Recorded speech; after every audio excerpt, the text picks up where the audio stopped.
Segala puji dan syukur kepada Allah karena memberi kita hidayah untuk bisa datang ke masjid yang megah dan tetap memberikan rasa khusyuk di dalam hati kita. Hidayah yang karenanya kita bisa punya semangat untuk mencari ilmu. Hidayah yang karenanya kita mulai menjadi pencari cahaya, pencari kebenaran, dan belajar berubah dengan hijrah, menghijrahkan amal kita, menghijrahkan gaya hidup kita, dan menghijrahkan hati kita insyaallah.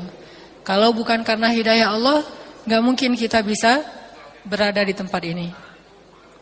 Kalau bukan karena hidayah Allah, gak mungkin kita merasa betah berada di masjid.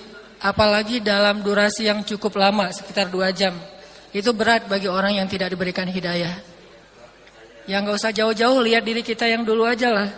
Dulu kita jangankan di dalam masjid, ngelihat masjid aja malas banget kan ya. Dengar azan tuh kayaknya kayak dengar suara petir gitu. Kok bentar-bentar udah azan, bentar-bentar udah azan, apalagi azan subuh.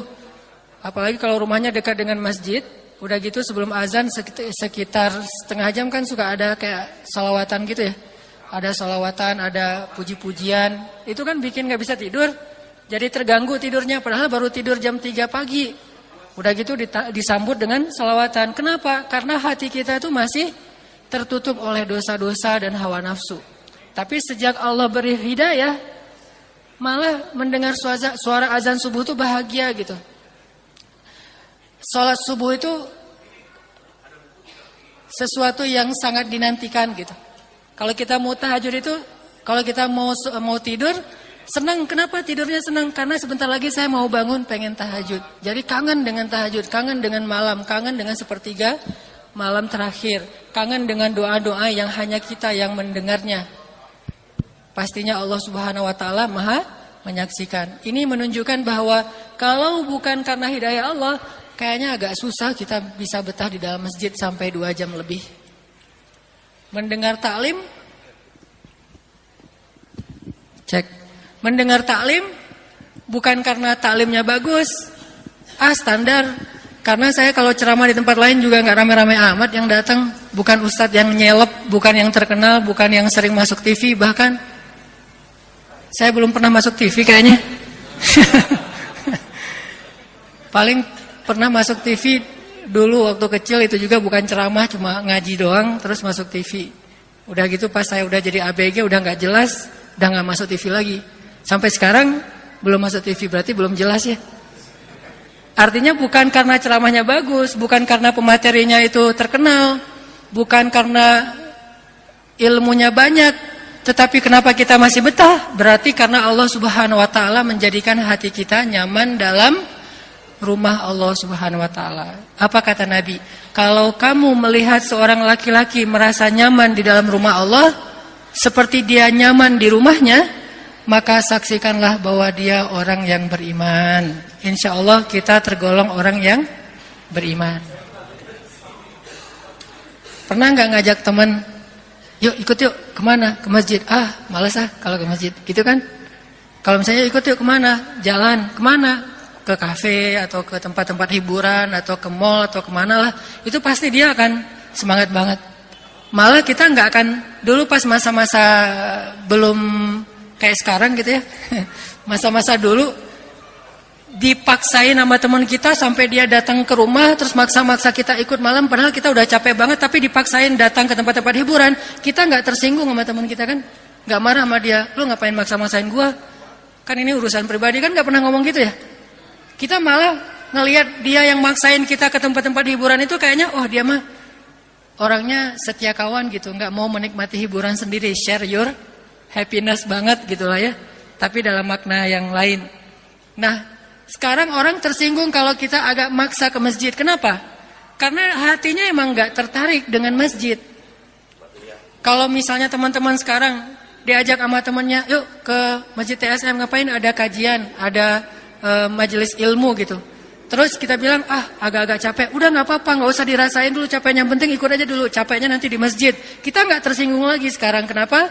Karena Allah udah memberi kita rasa nyaman dalam keimanan. Dan itu hidayah yang sangat-sangat besar yang harus kita syukuri. Melebihi anugerah, harta, rezeki, umur, dan semua kebaikan-kebaikan hidup. Hidayah dari Allah Subhanahu wa taala. Makanya kalimatnya alhamdulillahilladzi hadana lihada wa ma kunna linahtadiya laula an hadanallah. Segala puji bagi Allah yang udah ngasih kita hidayah seperti ini. Kalau bukan hidayah Allah, pasti kita dalam keadaan tersesat. Jadi teman-teman sering-sering ngucapin kalimat itu biar Allah tambah lagi hidayah. Karena hidayah itu enggak sekaligus. Dari awal dia muncul, dari awal dia masuk ke dalam hati sampai menjadi utuh itu butuh waktu, enggak sekaligus. Cara biar dia nambah terus gimana? Bersyukur kan? La in syakartum la azidannakum. Kalau kamu bersyukur, aku tambah nikmatku. Nah, salah satu biar ditambah nikmatnya itu nikmat hidayah. Cara bersyukurnya sering-sering ucapkan alhamdulillahilladzi hadana lihada wa ma kunna linahtadiya laula an hadanallah. Segala puji bagi Allah atau makasih Allah yang udah ngasih saya hidayah kepada kebaikan. Kalau bukan hidayahmu pasti saya dalam keadaan masih tersesat. Sering-sering ngomong kayak gitu. Dari dulunya senang dosa, sekarang jadi nggak senang lagi sama dosa. Dari dulunya bahkan nggak bisa ninggalin dosa. Kalau nggak melakukan dosa sehari itu rasanya kayak ada yang kurang dalam hidup. Sekarang malah sekali buat dosa yang mungkin nggak sebesar dulu itu rasanya nggak nyaman lagi tuh. Langsung nyesel. Mungkin masih ngelakuin dosa lah ya. Nggak mungkin orang nggak ngelakuin dosa sama sekali itu kayaknya nggak ada yang sesuci itu.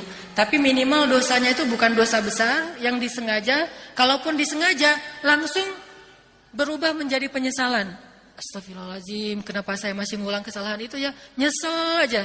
Jadi sedih aja beberapa jam berikutnya. Sampai akhirnya sholat taubat, istighfar. Itu hidayah dari Allah tuh. Bukan gak ngelakuin dosa sama sekali. Tapi bisa nyeselin dosa, bisa merasa bersalah setelah melakukan dosa. Itu hidayah dari Allah. Karena banyak orang melakukan dosa itu gak ada rasa bersalah. Banyak orang makan makanan yang haram gak ada rasa risih gitu. Gak ada rasa nyesel. Aduh, udah terlanjur masuk nih makanan yang haram, gimana dong? Nanti daging dan darah saya tumbuhnya dari makanan yang haram. Kayak Abu Bakar langsung ngambil kayak semacam kayu gitu, terus kalau kata orang Jawa mah disogrok-sogrok, apa bahasa Sunda? Apa? Dirojok, dimasukin ke dalam mulut gitu ya, biar muntah. Karena udah terlanjur makan daging yang yang disembelih bukan dengan nama Allah. Akhirnya dia masukin tuh alat ke dalam mulutnya biar muntah. Pas udah muntah diliatin daging nggak yang keluar. Jangan-jangan yang keluar bukan daging, roti mah nggak usah keluar atuh. Kenapa roti yang keluar gitu? Yang keluar malah roti bukan daging, kan yang disuruh keluar daging. Belum keluar daging dirojok lagi. Sampai keluar lagi diliatin sampai pingsan loh.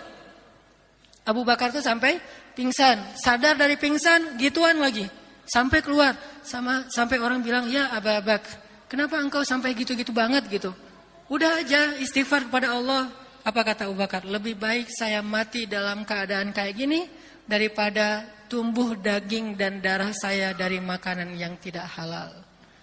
Penyesalan yang sebesar itu namanya hidayah.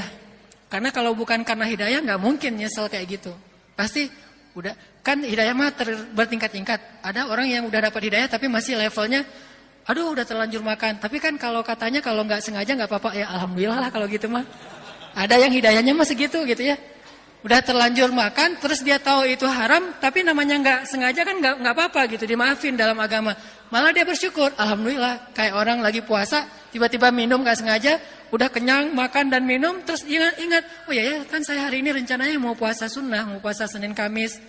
Tapi kan makannya nggak sengaja, oh alhamdulillah berarti emang rezeki dari Allah. Nah ini tingkat hidayahnya segitu. Ada yang tingkat hidayahnya se-Abu Bakar, walaupun walaupun nggak sengaja, walaupun dimaafin, tetap aja dia takut.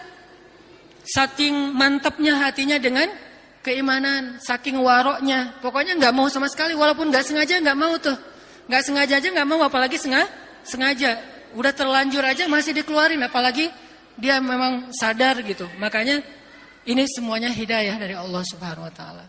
Kita bersyukur Tapi jangan membenci orang yang mungkin teman-teman kita yang belum punya semangat ke masjid. Jangan benci orangnya.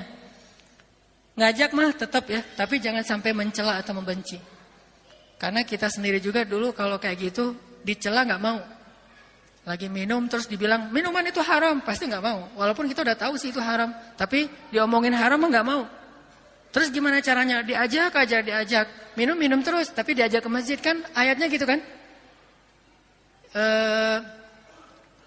Wala taqrabus shalah wa antum sukaro. Jangan deketin masjid atau jangan lakukan sholat ketika kalian lagi ngefly. Kan ayatnya gitu kan? Berarti kalau misalnya nggak lagi sholat boleh dong. Itu kan awal-awal turun ayat tentang khamar kan gitu kan ya? Pertama, khamar itu ada baiknya, ada buruknya, tapi buruknya lebih besar. Oke. Kedua, khamar itu perbuatan setan. Ketiga, janganlah kalian mendekati tempat sholat kalau dalam keadaan mabuk. Sehingga para sahabat kalau misalnya udah menjelang waktu sholat, nggak mau mabuk-mabukan dulu. Stop dulu, di pause dulu. Ntar lagi mau masuk waktu sholat nih, daripada kita ntar belum sadar, ya udah kita tunggu aja.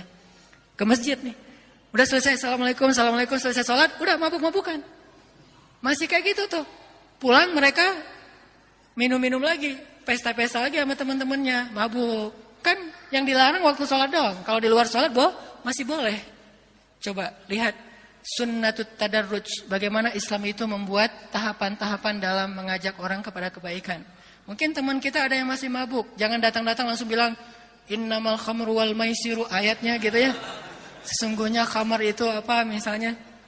Jangan itu dulu yang dibahas, jangan minuman yang lagi dia senang-senangnya dulu yang dibahas. Udah aja, temenin saya yuk kemana? Ngumpul-ngumpul sama teman-teman lama gitu. Teman-teman lama udah pada hijrah gitu. Oh ya ayo gitu ya. Udah datang, kok masjid? Yang ngumpulnya di sini gitu. Malas di masjid. Ya udah kita nongkrong di depan aja, nggak usah di dalam. Di depan tuh ada soalnya kasus kayak gitu, nongkrongnya di depan, nggak mau masuk. Soalnya merasa saya mah kotor, masjid kan suci. Jadi nggak boleh ada najis. Saya sendiri najis. Dia merasa kayak gitu dan itu udah kebaikan buat dia. Nongkrong di depan, ngobrol sama teman. Jadi jangan selalu ngeliat kalau ada yang nongkrong di tangga. Kenapa sih orang nongkrong di tangga nggak mau masuk masjid? Siapa tahu tahap hidayahnya masih segitu gitu. Siapa tahu hari ini dia nongkrong di tangga, besok udah di pintu, lusa udah masuk di depan, lama-lama jadi di sini. Malam bisa jadi lama-lama duduk di atas ini nih. Kan kita nggak tahu kan? Banyak orang yang duduk di atas ini yang masa lalunya entah gimana keadaannya luar biasa, nauzubillah gitu. Tapi tiba-tiba bisa berada di sini. Artinya udah aja nongkrong di depan. Pas nongkrong di depan dengar suara azan. Nah ini pentingnya muazin tuh yang suaranya bagus. Pas dengar suara azan, azannya ala Al-Aqsa. Yang lembut, yang pokoknya nyentuh di hati banget. Touching banget di hati kita tuh. Pas dia dengar namanya orang kayak gitu tuh sejahat apapun hatinya tuh baik sebetulnya. Malah banyak orang yang macam-macam kehidupannya itu kehidupan yang sebutlah jahil ya. Tapi hatinya itu yang saya perhatiin rata-rata itu lembut sebetulnya. Cuma belum ada momentum aja buat dia balik arah. Pas dengar azan. Orang kafir aja dengar azan bisa nangis kan? Apalagi ini orang muslim cuma emang selama ini jauh dari agama. Mungkin pas dengar azan jadi pengen sholat cuma malu sama temennya. Mau inisiatif, yuk kita wudu yuk. Aduh, kayaknya tuh nggak mungkin banget gitu dia ngomong gitu kan ya.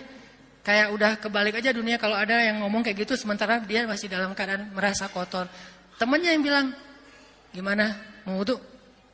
Udahlah, dia gengsi-gengsi gitu. Padahal dia pengen gitu. Udah wudu, pas wudu nggak usah diliatin wudunya. Walaupun salah biarin aja. Jangan pas wudu, dah wudu biar saya liatin. Soalnya saya udah belajar fikih wudu kemarin.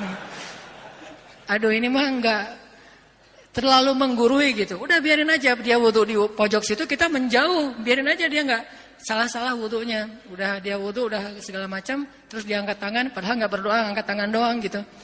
Seolah-olah udah berdoa setelah wudu. Mungkin kita juga nggak tahu doa setelah wudu apa gitu. Ya udah, akhirnya selesai gitu masuk ke masjid, lihat-lihat.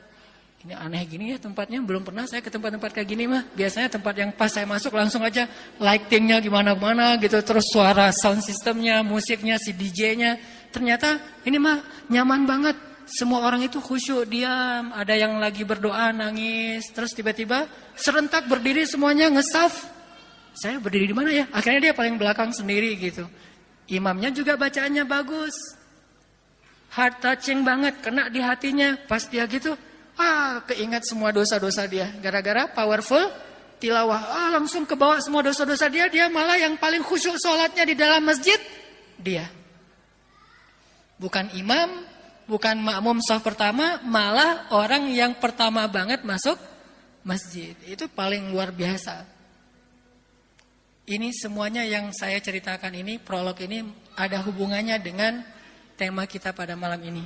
Temanya adalah share your happiness atau share happiness, berbagi kebahagiaan.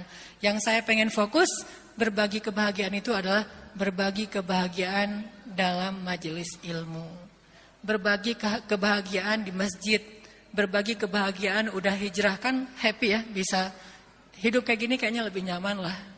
Gak usah terlalu macam-macam lah. Kalau yang saya tulis di caption Instagram mah, hidup nikmatin aja hidup, tapi jangan nambah dosa gitu. Selama nggak nambah dosa, udah nyaman hidup kita. Untuk bisa hidup asik, nyaman, happy itu sebetulnya nggak harus nambah dosa sih. Bisa banget hidup tuh happy, hidup tuh ceria, hidup tuh luar biasa asiknya tanpa nambah dosa tuh bisa banget.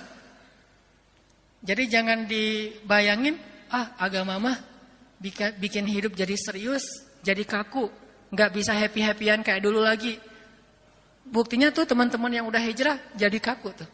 Berarti ada orang yang memberikan kayak semacam contoh bahwa setelah hijrah itu nggak asik. Makanya kalau setelah hijrah, setelah kita kayak gini udah menjadi orang yang lebih dekat ke masjid, tunjukin keluar bahwa setelah kita belajar Islam itu hidup kita masih asik kok. Hidup kita masih nyaman kok, kita masih ketawa-ketawa, kita masih happy. Malah mudah-mudahan rezekinya lebih lancar lagi daripada sebelum hijrah. Itu bisa jadi bukti bagi yang belum hijrah. Ternyata hijrah itu pilihan yang paling tepat gitu. Ternyata menjadi hamba yang taat itu adalah suatu yang benar, yang udah di jalurnya, udah tepat banget lah pokoknya. Gak akan gara-gara rajin ke masjid terus jarang tersenyum, itu enggak. Malah rajin ke masjid makin senang tersenyum. Harus kayak gitu harusnya kita mah. Biar kita tunjukin bahwa ke masjid itu happiness. Dan saya pengen sharing sama kalian. Bukan ke masjid itu paksaan dan saya pengen maksain kalian, bukan. Bukan taklim itu adalah doktrin dan saya pengen ngedoktrinin kalian, bukan. Ke masjid itu happiness yang lain yang belum mungkin pernah kalian rasain. Selama ini kalian ngerasain happiness itu dengan hiburan, dengan jalan, dengan nongkrong. Sebetulnya ada juga happiness yang lain, nongkrongnya di masjid, hiburannya di masjid, ketawanya di masjid, misalnya tidurnya di masjid mungkin misalnya, atau ketemu teman-teman lama di masjid, sholatnya di masjid, nangisnya di masjid. Itu happiness dari sisi yang lain yang mungkin teman-teman kita belum ngerasain, sehingga mereka agak-agak mikir, bener nggak ya ke masjid itu happy gitu. Nah, gimana kita tunjukin ke mereka bahwa di masjid itu happy? Kitanya yang harus happy dulu. Jangan sampai kesan orang yang udah ke masjid itu udah nggak asik lagi. Asal ketemu dia ngomongin dalil, asal ketemu dia haram, ini haram, semuanya haram. Emang sih banyak yang haram, cuma ada tahapan. Jangan-jangan gara-gara kita keseringan ngomongin haram bukan buat orang makin mendekat ke Allah, tapi buat orang makin menjauh dari Allah. Atau bisa jadi yang kita bilang haram itu karena kita nggak ngerti, padahal halal. Kayak ada teman ya. Ini udah masuk waktu sholat? Oh udah, nanti aja ceritanya deh kalau gitu setelah sholat insya Allah. Barakallahu li wa lakum. Yang jawab mas cuma baru 1/10-nya. Bahagia di dalam masjid? Ini yang cewek-cewek di atas bahagia berada di atas? Pengen ganti biar kita yang ke situ? Bahagia ya di situ ya, nggak nyampur ya. Dan ngelihat saya lebih jelas gitu. Bahagia ya di dalam masjid. Kalau kalian ngerasa bahagia berada di dalam masjid, bahagia dapat hidayah, bahagia bisa dengar taklim, maka coba share your happiness, kebahagiaan ini kepada yang lain. Sama kayak kita semangat sharing tempat makan yang enak. Oh ada tuh tempat makan atau kafe yang cozy banget misalnya. Atau bukan tempatnya tapi makanannya, menunya tuh enak banget gitu. Sambalnya tuh khas misalnya. Atau sausnya buatan sendiri. Atau minumannya apalah gitu ya. Kita semangat sharing kepada teman-teman kita. Kalau perlu Sebagian orang ada yang motoin menunya, di capture udah gitu, di share di Instagram, di grup, dia broadcast lagi di mana, lagi makan apa, makanannya enak, rekomendasi lah ya, recommended. Akhirnya teman-temannya kan pada nanya, di mana tuh, di mana tuh, di mana tuh. Ya udah kita bareng aja besok. Ada yang traktirin nggak nih? Akhirnya datang. Kan semangat kan? Pengen orang lain ngerasain apa yang kita rasain. Kalau urusan makan aja semangat, urusan dunia aja semangat, urusan jalan-jalan aja semangat untuk di-share, apalagi urusan yang paling berharga, yaitu urusan agama Allah, urusan masjid Allah, urusan rumah Allah. Kalau ada spot wisata, tempat yang keren di mana gitu, kita semangat sharing ke yang lain dan merasa orang lain harus ngerasain nih, tempat ini tuh keren banget gitu. Maka tidak ada tempat yang lebih baik di muka bumi, kata Nabi, daripada rumah Allah. Sebaik-baik tempat di muka bumi itu adalah masjid. Jadi harus ada semangat untuk sharing itu. Saya pengen teman saya yang ini dapetin kebahagiaan yang saya rasain di dalam masjid. Share kepada mereka. Ajak, kalau bahasa pesantren mah dakwah lah ya. Mendakwahi teman-teman yang belum merasa tertarik ke masjid. Caranya gimana? Caranya kita tuh harus terlihat happy, dan happy-nya itu harus tulus, happy beneran gitu. Gimana kita mau ngajak dia ke masjid dan kita bilang masjid itu asik, masjid itu bahagia, nyaman, tentram, hatinya tuh kayaknya damai. Kalau pas kita keluar dari masjid, wajah kita tuh nggak happy gitu. Pas kita ketemu sama teman-teman kita kayak ngerasa ada beban gitu. Jadi dia ngelihat, kasihan ya si fulan ya. Kenapa? Sejak dia berubah, mereka kan nggak tahu istilah hijrah, taunya berubah ya. Sejak dia berubah, kayaknya saya lihat dia cemberut aja. Ngelihat kita tuh kayak ngelihat setan gitu. Nah ini kan berarti nggak happy tuh sama orang lain, sehingga orang ngelihat kita tuh nggak asik. Kalau mau kayak dia mah nggak enak. Saya mah mau kayak gini aja.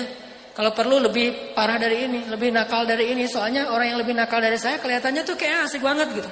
Kelihatannya orangnya care banget, kelihatannya orangnya rame, kelihatannya orangnya pokoknya nyaman gitu. Tapi yang ini yang udah berubah, kok jadi gitu ya?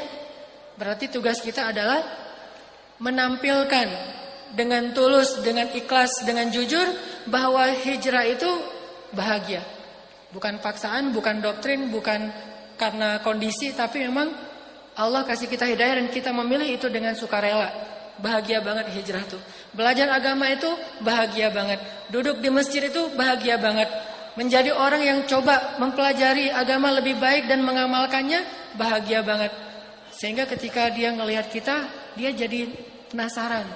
Kok dia sekarang orangnya lebih nahan emosi ya daripada dulu. Dulu mah orangnya ngeledak-ledak gitu. Sekarang lebih sabar. Sekarang orangnya lebih kalem. Sekarang orangnya lebih bijak kayaknya.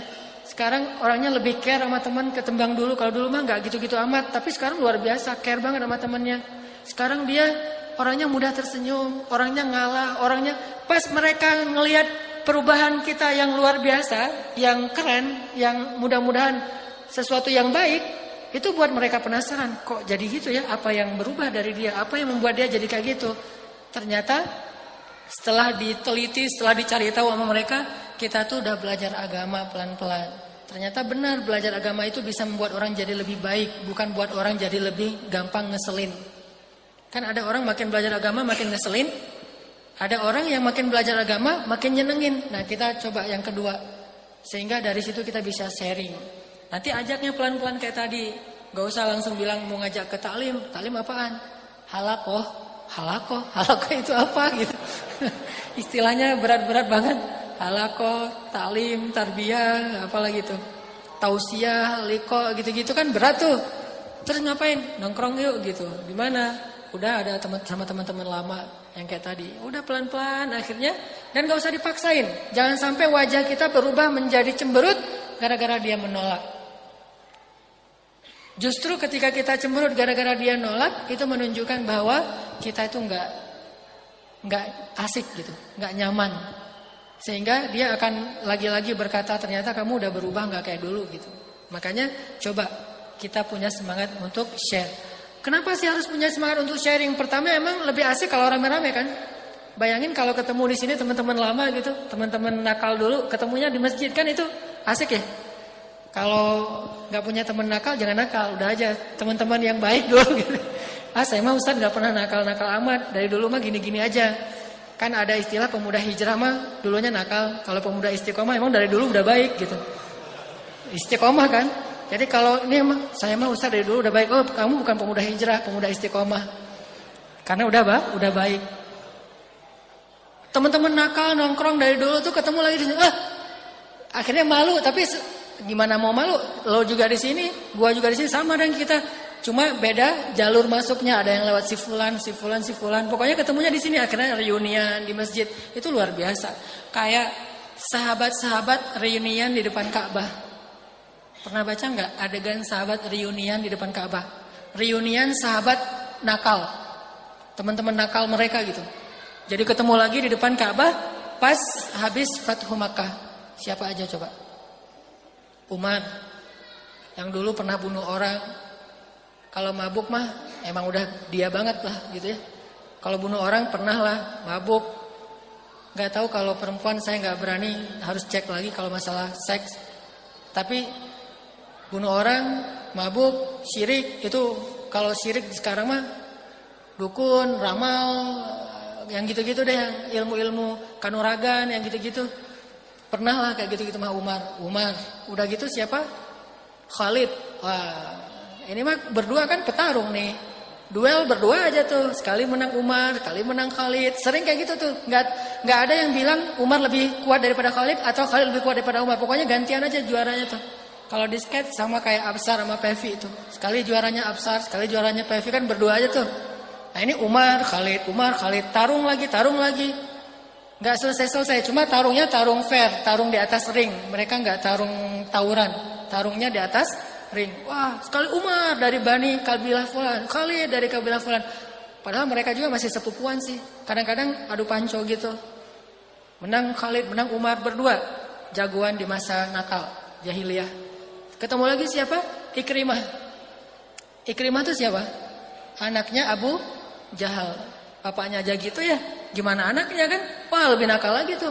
Pokoknya nih satu geng anak muda yang kalau kita baca sejarah ya. Umar, Khalid, Ikrimah, Amr bin As,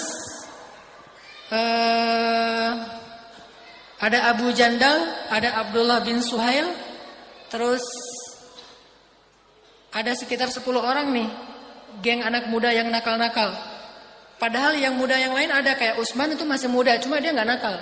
Dia pemuda istiqomah banget kalau Utsman mah.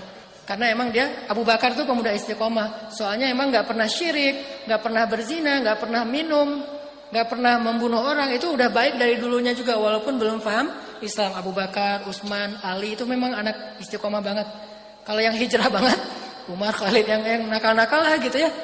Ketemu lagi tuh, pas ketemu, ingat nggak dulu kalian, kita kalau lagi di depan Ka'bah nih ngapain? Ya, kita dulu kalau di depan Ka'bah itu sukain judi. Judinya taruhannya tuh nggak tanggung-tanggung loh. 100 ekor onta. Kita mah judi mah paling duit 10.000. Ini judi mah 100 ekor onta itu udah judi tingkat nasional kalau di kita mah. 1 ekor onta itu harganya berapa? Saya pernah bilang 100 juta. Bukan onta yang disembelih yang harganya 40 juta. Onta yang dipakai berdagang. Paling murah 100 juta. Kali 100. Sekali judi. Khalid judi sama Amr bin As. Orang tuanya sama-sama kaya. Pas kalah kata mereka 100 ekor onta mah cuma untuk 1 kali pesta gitu mah. Karena kalau datang tamu dari luar negeri, katakanlah jamaah haji, mereka tuh ngasih makanan jamaah haji tuh 1 keluarga sendiri gitu. Jamaah haji semuanya saya yang tanggung hari ini, besok saya yang tanggung. Itu 100 ekor onta sekali nyembelih. Biasa aja kayak gitu-gitu. Ingat gak kalian dulu kita di depan Ka'bah ngapain? Oh ya, judi, minum, cewek gitu. Yang gitu-gitulah di depan Ka'bah lah gitu. Bukannya tawa, bukannya doa, bukannya nangis, bukannya taubat, malah maksiat. Tapi setelah dapat hidayah, akhirnya di depan Ka'bah mereka bersama Rasulullah mengingat masa lalu, menangis, bertaubat dan bersyukur udah diberi hidayah. Kan asik kalau kita ketemu teman-teman nakal dulu. Kalau dulu ketemunya di jalan, sekarang ketemunya di masjid. Makanya nggak akan sempurna kebahagiaan kita di dalam masjid sampai teman-teman kita rame. Jadi kita bisa reunian sama mereka. Saya aja yang pemuda hampir-hampir istiqomah ya. Agak-agak istiqomah lah ya. Karena kalau nakal sih insya Allah belum pernah. Kalau yang dosa-dosa besar, alhamdulillah Allah selamatkan belum pernah. Untung saya tinggal di Banda Aceh. Kayaknya kalau saya tinggal di Bandung mungkin pernah juga gitu.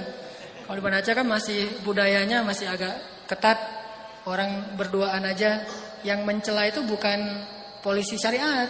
Yang mencela itu masyarakat. Sampai keluarganya sendiri. Jadi udah budayanya nggak boleh. Sampai pernah ada yang jalan berdua. Langsung ditanya, kenapa berdua-dua malam? Ah ini mah adik saya. Oh gitu. Biasa yang kayak gitu-gitu mah di sana gitu. Terjaga. Artinya alhamdulillah maksiat yang dosa besar alhamdulillah nggak pernah. Kalau nakal-nakal yang gitu alhamdulillah juga nggak pernah dan mudah-mudahan nggak akan. Tapi setidaknya kangen gitu kalau misalnya di masjid itu ada teman-teman saya dulu yang sama-sama kuliah di Al-Azhar. Makanya pas ada Muzammil, alhamdulillah ketemu teman yang di Aceh yang dulunya pernah kenal tapi kenalnya tuh nggak saling ketemu tapi tahu gitu. Apalagi kalau teman-teman saya yang dulunya sama-sama di Al-Azhar, satu kos-kosan, satu kampus, satu perjuangan gitu. Nggak dibilang satu tempat teman main ya, soalnya nggak terlalu main juga. Satu perjuangan itu ketemu lagi di masjid itu aja bahagia. Apalagi kalau dulunya teman main, teman nakal itu lebih bahagia lagi tuh karena perubahannya ekstrim. Kalau ini mah nggak terlalu aja ada perubahan ya, cuma suasana aja doang yang berubah. Kalau yang tadi, yang teman nakal, itu luar biasa. Pasti akan haru biru banget. Pasti akan bahagia banget. Maka kenapa kita tidak ngajak mereka supaya kita bisa mendapatkan kebahagiaan yang lebih besar lagi? Share. Satu alasannya, biar kita lebih sempurna lagi bahagianya. Dua alasannya, kalau dia berhasil berubah setelah kita ajak, maka setiap kebaikan dia itu pahalanya juga mengalir kepada kita. Siapa yang mengajak kepada kebaikan, dia dapat pahala kebaikan orang yang menirunya atau yang mengikutinya. Dan siapa yang mencontohkan sesuatu yang baik, dia dapat juga pahala dari orang yang meniru yang dia contohkan itu. Man sanna sunnatan hasanah atau man dalla ala khair. Ada orang pas dia meninggal pahalanya enggak banyak-banyak amat, biasa aja lah. Cuma pahala sholat wajib, puasa wajib. Sholat mah cuma sehari 5 kali, 5 waktu, nggak ada ba'diyah, nggak ada qobliyah kecuali sesekali doang. Puasanya Ramadan doang tuh. Itu Ramadan juga milihnya yang paling cepat lebarannya. Kan ada 2 pendapat tuh. Ada yang belum, ruqyahnya belum kelihatan nih hilalnya. Yang satu bilang udah kelihatan, saya mau yang kelihatan aja lah, biar cepat lebaran gitu ya. Jadi puasanya puasa wajib. Salatnya salat wajib, hajinya wajib, zakatnya wajib. Sedekah mah jarang banget. Jadi pas dia meninggal, pahalanya tuh ya sebatas itu doang, hal-hal yang wajib doang gitu. Tapi pas dibangkitkan, dia disebut ahli tahajud, ahli puasa Senin Kamis, ahli sedekah, ahli umrah. Loh kok bisa? Gimana caranya? Meninggal berstatus ahli ibadah wajib, pas bangkit berstatus ahli ibadah sunnah. Bukan cuma yang wajib doang, ahli ibadah-ibadah yang sunnah, termasuk malah tahajud gak pernah tinggal. Kok bisa? Emang kamu pernah tahajud? Jarang banget. Tapi kok statusnya nih, jangan-jangan malaikat salah absen nih. Kok tahajud gak pernah tinggal? Gimana caranya? Gara-gara dia ngajak temennya untuk hijrah. Setelah hijrah, temennya tuh lebih soleh dari dia. Kan banyak yang kayak gitu tuh. Saya juga ngerasa gitu sih. Saya yang ceramah-ceramah, ngajak orang untuk soleh, ngomongin apa gitu ya. Iman naik turun dan saya mungkin lebih sering turun, teman-teman lebih sering naik. Tapi tenang, nanti statusnya kan saya yang ngajak gitu ya. Itu enaknya ngajak tuh. Bahagianya ngajak. Tapi jangan jadiin alasan ya. Pokoknya gitu aja. Pas dia bangkit kok statusnya banyak amal sunnah nih. Kan berdasarkan dalil tadi, siapa yang mengajak kepada kebaikan dapat pahala orang yang mengikutinya tanpa mengurangi pahala mereka. Oke. Siapa yang mencontohkan sesuatu yang baik maka dapat pahala dari orang yang mencontohinya tanpa mengurangi pahala mereka yang mencontohi. Ternyata teman yang diajak sama dia tuh gak pernah tinggal tahajud. Atau tahajudnya selang-seling, semalam tahajud, semalam enggak. Tapi ada 2, jadi tetap aja gak pernah tinggalkan ya. Malam Senin si A salat tahajud, malam Selasa si B, malam Rabu si A, malam Kamis si B. Ya kita dapat aja terus pahala tahajud, padahal gak pernah tahajud, itu luar biasa tuh.